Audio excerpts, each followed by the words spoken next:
Solat punya tolak, saya nasib malang sebab saya ni jadi depan saya tiang.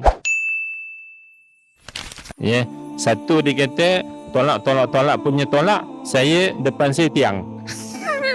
Kan Arab dengan kulit hitam ni, Turki ni kan dia tolak punya tolak, saya nasib malang sebab saya ni jadi depan saya tiang. Ni dalam ni ni pukul 3.30 pagi masuk soalan tu. Itu yang saya kata tak boleh tidur tu sebab urgent kan kena jawab. Baik, jadi kalau berlaku macam tu, dia akan menyebabkan kita terpaksa bergilir sujud. Kalau serentak sujud dia tak boleh sebab ruang kalau tengah-tengah saf lah. Kalau tiang tu ni memang tak boleh dah kalau tuan-tuan kena di Mekah Madinah macam tu, tuan-tuan rokok macam ni, jangan sentuhkan dahi ke tiang dulu. I'tidal sami Allahu liman hamidah. Masa sujud tu letak dahi kat tiang. Subhana rabbiyal a'la wa bihamdi. Itulah sujud kita. Jangan lari tu, jangan berganyak. Stay situ. Kalau boleh, bolehlah. Kalau boleh, ini syaitan tiang tu kan besar. Ini kalau boleh tu kena adjust lah.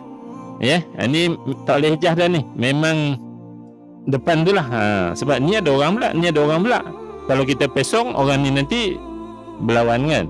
Jadi rokok sikit, i'tidal, sujud tu letak je kepala kat tiang tu. Subhana rabbiyal a'la. Jangan tekan kuat sangat, takut dia tiang tombang.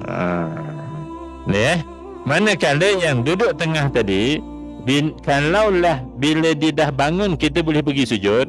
Kalau sama-sama sedang tak sujud tak boleh, maka kita bergelir sujud. Bila bergelir sujud, maksudnya kita akan bangun nanti lambat kan?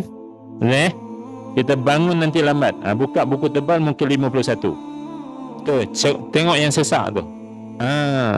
Dia terpaksa bergelir sujud. Sebab sesak tadi, rapat-rapat tadi, ya, di raudah ke ni kan. Dia terpaksa bergelir sujud, maka dia bergelir sujud, nanti dia bangun tu lambat. Dia tu, hukum Fatihahnya, hukum masbuk. Dia baru sampai Maliki Yaumiddin, imam rokok, dia rokok. Dia tak perlu habiskan Fatihahnya. Ni beres.